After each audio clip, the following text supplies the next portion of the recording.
ሰላም ከመይ ትኾኑ ንፈነወ ኤፍቢኤን ስቱዲዮ ኣብ ምክትታል ትርከቡ ክብራት ሰማዕቲን ንሕጂ እውን ኣገደስትን ሓደስትን እዮም ዝበልክዎም ሓበሬታታት ሒዘልኩም መጽእ ዘለኹ ክሳብ መወዳእታ ምሳይ ጸኒሕኩም ክትከታተሉ ብኽብርን ዓዶምኩ ንሕጂ ናባኹም ዘብሎም መደባት ምክትታልን ክጥዕመልኩም መታን ኢትዮጵያ ኣጽዋራት ኤርትራ ሒዘ ክትብል ዘውጻእቶ ክሲም ፕሬዚደንት ኣሜሪካ ዶናልድ ትራምፕ ኤርትራ ትርከበን ዜጋታ 75 ሃገራት ናብ ሃገሩ ከኣትዋ ኣጊዱ ከም ዘሎ ከምውን ኣሜሪካ ኣብ ልዕሊ ኢራን መጥቃዕቲ ከተካየድ ከም ትኽእል ኣብ ዝግለጸሉ ዘሎ እዋን እስራኤል ኣብ ልዑል ተጠንቀቕ ከም ትርከብ ዝብሉን ካልኦትን ሓበሬታታት ሒዘልኩም መጽእ ዘለኹም ክሳብ መወዳእታ ምሳይ ጸኒሕኩም ክትከታተሉ ብኽብርን ዓዶምኩ ኣገዳሲ ኮይኑ ተረኺብኩሞ ናብ ካልኦት ንኽበጽሕ ሼር ክትገብሩ በዝጋጣሚ የዘኻኽር ብተቐዳማይ ዛዕባ ምስ ንጅምር እምበኣር መንግስቲ ኢትዮጵያ ንኤርትራ ናብቶም ኣብ ክልል ኣምሓራ ዝንቀሳቐሱ ዕጡቓት ሓይልታት ፋኖ ወተሃደራዊ ኣጽዋር ብምቕባል ከሲስሎ ትሕዝቶ ናይቲ ክሲ መግለጺ ከምዚ ዝስዕብ ይመስል እቲ ብ14 ጥሪ ዝወፀ መግለጺ ፌደራል ፖሊስ ከም ዘመልክቶ ምስ ውሽጣውያን ጉጅለታትን ታሪኻውያን ጸላእትን ብምትሕብባር ካብ ኤርትራ ዝተላእከ ምዃኑ ዝገለጾ ኣስታት 56,000 ጥያይቲ ከም ዝሓዘ እዩ ገሊጹ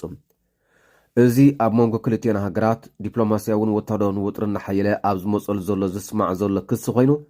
እቲ ኣብዚ ክሲ ተጠቒሱ ዘሎ ታሪኻዊ ጸላኢ ዝብል ግን ብንጹር ኣይተገልጸን እንተኾነ ብወገን ኢትዮጵያ ከም ታሪኻዊ ጸላኢት እትርአን እትግለጽን ብሰንኪ ሩባ ኣባይ ነዊሕ ብዝጸንሐ ጉዳይ ኣብ ዝኸረረ ምትፍናን ትርከብን ግብፂ እያ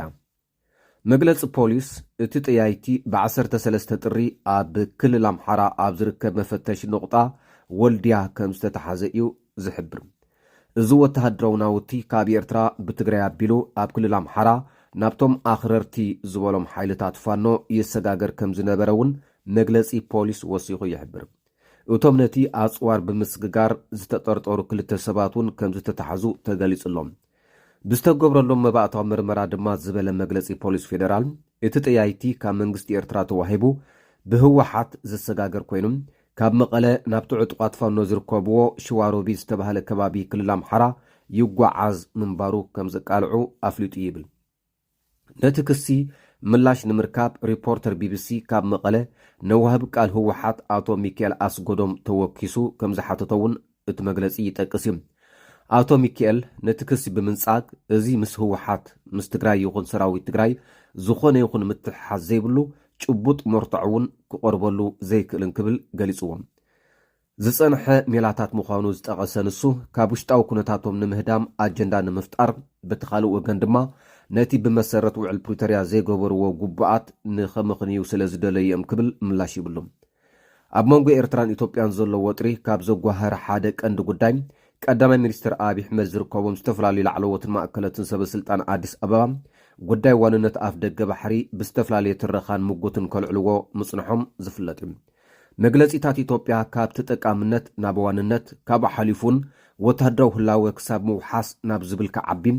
ማዕረ ድማ ንኤርትራ ብምትእትታውን ንዕጡቓት ተቃወምቲ ብምድጋፍን ዝቐርብ ክስታት በተደጋጋሚ ይስማዕ እዩ ኣብ ዝሓለፈ ሕዳር ሚኒስትር ጉዳያት ወፃኢ ኢትዮጵያ ጊዲዮን ጢሞቴዎስ ኣብቲ ሆረን ሪቪውን ዩኒቨርሲቲ ኣዲስ ኣበባን ብሓባር ኣብ ዘዳለውዎ መድረኽ ኤርትራ ኣብ ቀርኒ ኣፍሪቃ ዘይምርግጋእ ካብ ዘስዕብ ንጥፈታት ክትቁጠብ ክብል ንማሕበረሰብ ዓለም ሓቲቱ ምንባሩ ኩላትና ንዝክሮ እዩ እቲ ሚኒስተር ንመንግስቲ ኤርትራ ካብቲ ኣብ ልዕሊ ኢትዮጵያ እቲ ዞባን ዝኽተሎ ጎጉይ ፖሊሲ ከውፅዎ ናብ ብርሁን ምትሕባርን ዘለዎ መጻኢ ዝዓለመ ስጉምትታት ክወስድ ከተባብዕዎ ክብል እውን ፀዊዑ ነይሩ ኤርትራ ኣብዚ እዋናዊ ጉዳይ ምስግጋር ጥያይቲ ዝቕረበላ ክሲ ዛጊት ዝሃበቶ ምላሽ ከምዚ የለውን እቲ መግለጺ ጠቒሱሎ እንተኾነ ቅድሚ ሕጂ ንዝቐረበ ተመሳሳሊ ክሲ ሚኒስተር ዜና ኤርትራ ኣቶ የማነ ገብረ መስቀል ርእይቶ ህዝቢ ንምትላል ዝግበር ርኡይ ሃቐነ ብምባል ሰልፊ ብልጽግና ዝኣወጆ ማኒፌስቶ ኩናት ብቐጻሊ መጠረዚኡ እናቐየረ ንነብሱ ከም ግዳይ ናብ ዝርኢ ትረኻ ዝኣተወ ይመስል ክብል ብመንገዲ ኤክስ ወይ ከዓ ናይ ቀደም ትዊተር ምላሽ ሂቡ ምንባሩ ዝዝከር እዩ እምበኣርከስ ኣብዚ ውሽጢ ሓፀርቲ እዋናት ብወገን ኢትዮጵያ ብዙሕ ምዕባለታት ክርአ ጸኒሕሎ ትማሊ ከም ዝገለጽክዎ ጅቡቲ ኣብ ውሽጢ ልዕላው ግዝኣት ናይ ኢትዮጵያ ኣንጻረይ ንዝንቃሳቐሱ ጉጅለታት ክወቅዕ ብዝብል መጥቃዕቲ ናይ ድሮን ከም ዘካየደት ዝፍለጥ እዩ። ኢትዮጵያ ሱዳን እውን ኣብ ዝቐረባ መዓልታት ብተመሳሳሊ ኣብ ውሽጢ መሬት ኢትዮጵያ ዝርከቡ ናይ ዳዕመል ሰሪዕ ዕጡቃት ክወቅዕ ብምባል ናይ ነፈርቲ ደብዳብ ኣብ ውሽጢ ኢትዮጵያ ከም ዘካየደ ዝፍለጥ እዩ። ሚሊሻታት ደቡብ ሱዳን እውን ዶብ ናይ ኢትዮጵያ ሰጊሮም ኣብ ልዕሊ ሲቪላውያን ኢትዮጵያውያንን ሚሊሻታትን ተደጋጋሚ መጥቃዕትታት ከካይድ ፀኒሖም እዮም።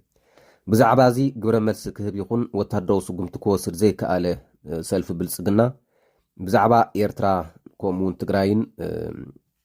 ዝምልከት ጉዳያት ግን ብዙሕ ክስታትን ከምኡውን ልኡላውነት ናይ ኤርትራ ዝግህስ መደረታትን መግለፂታትን ከስምዕ ፀኒሑ ኣሎ። እዚ ሕጂ ንሪኦ ዘለና እውን ንመጀመርታ እዋን ዝቐርብ ዘሎ ክሲ ይኮነን። ቅድሚ 3-4 ዋር ሓቢሉ እውን ካብ ታሪኻውያን ፀላእቲ ናይ ኢትዮጵያ ምስ ውሽጣውያን ሓይልታት ብምትሕባር ዝተላእከ ኣፅዋር ሒዘ ክብል እውን ገሊፁ ነይሩ። ብንጹር ግን ካብ መን ተላኢኹ ቤና ኣቢሉ ኣቤት ተታሒዙ ብተንቀሳቐስ ምስሊ ኣሰንዩ መርትዖታት ከቕርብ ኣይከኣለን ናብ ዝሓለፈ እዋን። ሕጂ እውን ብተመሳሳሊ እቲ ናይ ቅድሚ ሕጂ ዝደግሞ ዘሎ ማዕረ ክንደይ ሓቅነት ኣለዎ ኣብ ባይታ ወሪዱ ሳልሳይ ኣካል ከረጋግፆ ዝኽእል ክሳብ ዘየለ እዚ ኢልካ ክዝረብ ዝከኣል ኣይኮነን። ግን ምስቲ ሰልፊ ብልፅግና ኣብ ልዕሊ ኤርትራን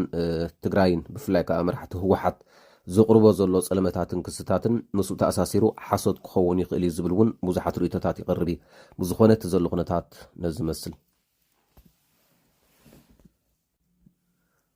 ናብቲ ካልኣይ ዛዕባ ምስ ንሰግር ምምሕዳር ትራምፕ ኤርትራን ኢትዮጵያን ዝርከበአን 75 ሃገራት እገዳ ቪዛ ኣንቢሩ ዝብል እዩ። ሙሉእ ትሕዝትኡ ቀፂሉ ይቐርብ። ምምሕዳር ዶናልድ ትራምፕ ካብ 21 ጥሪ ጀሚሩ ተግባራዊ ዝኸውን ኣብ ልዕሊ ኤርትራን ኢትዮጵያን ዝርከበን 75 ሃገራት ዜጋታትን ናብ ኣሜሪካ ከይኣትዉ እገዳ ኣንቢሩ። እቲ ምምሕዳር ትማሊ ረቡዕ 14 ጥሪ ኣብ ዘውፅኦ መግለፂ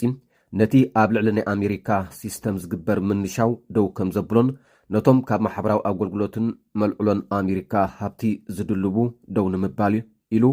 ነዚ ሕጊ ከም ዘተኣታተዎ ኣፍሊጡ።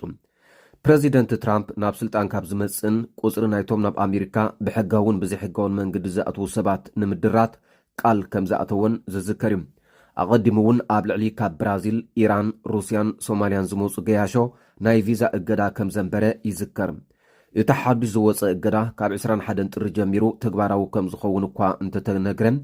ዝርዝር ናይተን ናይ መገሻ እገዳ ዝተገብረለን 75 ሃገራት ግን ብወግዒ ኣይወፀን ዘሎም።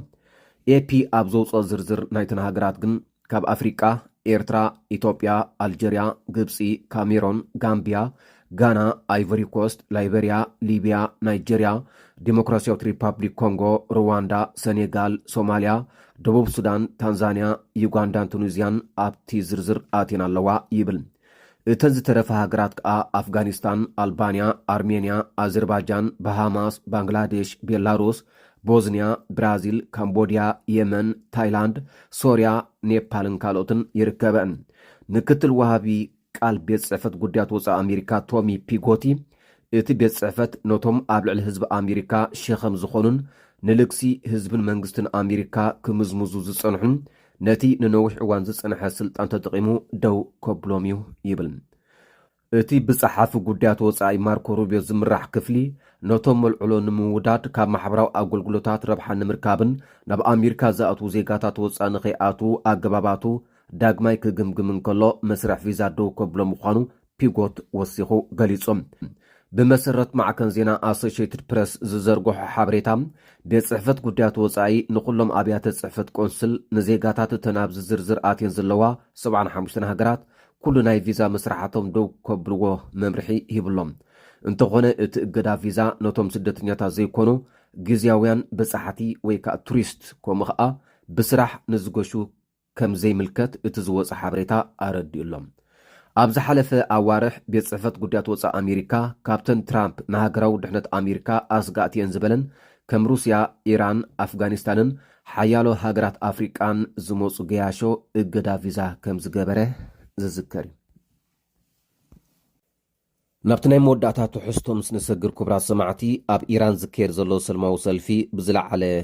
መልክዑ ይቕፅል ከም ዘሎ ኣብ ዝሕበረሉ ዘሎ እዋን ብዙሓት ሰለማውያን ሰባት ይቕተሉ ከም ዘለዉ መግለፂታት ይወፅእ ኣሎ። ኣብቲ ሃገር ዳርጋ ኢንተርነት ሙሉእ ብምሉእ ተዓፅዩ እኳ እንተሃለወ ብዙሓት ኣብ ውሽጢ እቲ ሃገር ዝርከቡ ናይ ሲቪክ ማሕበራትን ተጣበቕቲ ሰብኣዊ መሰላትን ከምኡውን ናይ ኣሜሪካን ናይ እስራኤልን ስልያታት ብዘውፅዎ ዘለዎ ሓበሬታ መሰረት መዓልታዊ ኣማይት ሰባት ይቆተሉ ከም ዘለዉ እዩ እቲ ሓበሬታታት ዘመልክት። ነዚ ስዕባ ከዓ ኣሜሪካ ማለት ዶናልድ ትራምፕ ሰበስልጣን ኢራን ኣብ ልዕሊ ሰላማውያን ሰባት ዘብፅሕዎ ዘለው ቅትለትን ግፍዕን ደው ክሳብ ዘየበሉ ቀፅዓ ዝኾነ ስጉምቲ ምውሳድ ዘይተርፍ እዩ ዝብል ሓበሬታታት ይወፅእ ኣሎ። ነዚ ስዕባ ከዓ እስራኤል ምናልባት ኣሜሪካ ኣብ ልዕሊ ኢራን መጥቃዕቲ እንተደኣ ፈፂማ ኢራን ከም ግብረ መልሲ ወይ ከዓ ሕነ መፍዳይ ኣብ ልዕሊ እስራኤል መጥቃዕቲ ከተካይድ ትኽእል እያ ብዝብል ዝተፈላለዩ ስርዓት ምክልኻል ኣየርን ሚሳይላትን ኣብ ብዙሓት ከተማታት ኣዋፊራ ብምሉኡ ስርዓተ ምክልኻል ናይቲ ሃገር እውን ኣብ ልዑል ተጠንቀቕ ክጸንሕ እስራኤል ትእዛዝ ኣመሓላሊፋ ኣላ። ምዚ ተተሓሒዙ እውን ኣብ ቀጠር ዝርከብ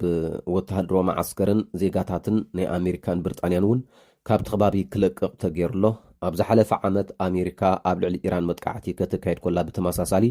ኣብ ቀጠር ዝነበሩ ሰራዊታን ዜጋታታን ካብቲ ሃገር ንግዚኡ ክለቁ ሓበሬታ ይሕልፋ ነይራ። ስለዚ ብፍላይ እዚ ሕጂ ኣብ ቀጠር ዝርከቡ ዜጋታትን ወተሃደራትን ናይ ኣሜሪካ ናይ ብሪጣንያን ንግዚኡ ካብቲ ሃገር ክለቁ ተዋሂቡ ዘሎ ትእዛዝን ከምኡውን እስራኤል ኩሉ ስርዓተ ምክልኸላ ኣብ ልዑል ተጠንቀቕ ክጽንሕ ትእዛዝ ምሕላፋን ኣሜሪካ ኣብ ልዕሊ ኢራን ዘይተርፍ ስጉምቲ ክትወስድ ከም ትኽእል ስጋት ፈጢሩሎ እዩ። ምናልባት ንምንታይ ኣሜሪካ ኣብ ልዕሊ ኢራን መጥቃዕቲ ፈፂማ ክንሳ ኢራን ኣብ ልዕሊ እስራኤል ሕነት ትፈዲ ንዝብል ናይ ኣሜሪካ ቀንዲ መሻርኺት እስራኤልያ ብዘይቡ እውን ብዙሕ ናይ ኣሜሪካ ኣፅዋራት ኣብ ዝተፈላለዩ ማዓስከራት ናይ እስራኤል ስለ ዝርከብ ንዕኡ ክህርም የብዝ ዝብል ኣብ ልዕሊ እስራኤል ሰፊሕ ዝኾነ ወተሃደራዊ ስጉምቲ ከምቲ ናይ ዝሓለፈ እዋን እውን ክትወስድ ትኽእል እያ ኢራን። ብዘይቡ እውን ኢራንን እስራኤልን ታሪኻውያን ጽላእት ስለ ዝኾና ክልትየን መታፍንቲ ስለ ዝኾና ኣብ ዝሓለፈ ዓመት እውን ብዙሕ ናይ ነፈርትን ሚሳይላትን ደብዳባት ስለ ዘካየዳ ኩሉ ግዜ እስራኤል ኢራን ትውንኖ ሚሳይላት ክድምሰስ ኣለዎ ዝብል መርገፂ እውን ስለ ትሕዝ ምናልባት ኣሜሪካ ኣብ ልዕሊ ኢራን መጥቃዕቲ እንተዳ ካይዳ ሓይሊ ምክልኻልን መጥቃዕትና ኢራን ተዳኺሙሎ ብዝብል እስራኤል ኣብ ልዕሊ ኢራን ደጌማ መጥቃዕቲ ክትካይድ ስለ ትኽእል ስለዚ ኢራን ብኣሜሪካ ተጠቂዓ ማለት ነታ ዝተዳኸመት ኢራን መሊእኻ ንምጥፋእ እውን ብእስራኤል ቀጻል ዝኾነ ስጉምትታት ክውሰድ ስለ ዝኽእል ድሕሪ ናይ ኣሜሪካ መጥቃዕቲ እስራኤል እውን ከተጥቃዓኒ እያ ዝብል ስጋኣት እውን ስለ ዘለዎም ሰበስልጣን ኢራን ኣሜሪካ ኣብ ልዕሊ ኢራን መጥቃዕቲ ተካይዳ ኢራን ተቐዳዲመ እያ ናብ እስራኤል ነፈርቲ ወይ ከዓ ሚሳይላት ትሰድድ። ስለዚ ኣብ እስራኤል ዘለኹም ነዚ ኩነታት ብምክትታል ልዑል ጥንቃቐ ክትገብሩ በዚ ኣጋጣሚ ከም ሓበሬታ ክጥቕመኩም ይብል። ኣብ ቀጻሊ ንዝህልው ሓደሽቲ ምዕባለታት ሒዘልኩም ክምለስ እየ። ክሳብ ሽዑ ኩልኹም ሰሰናዩ።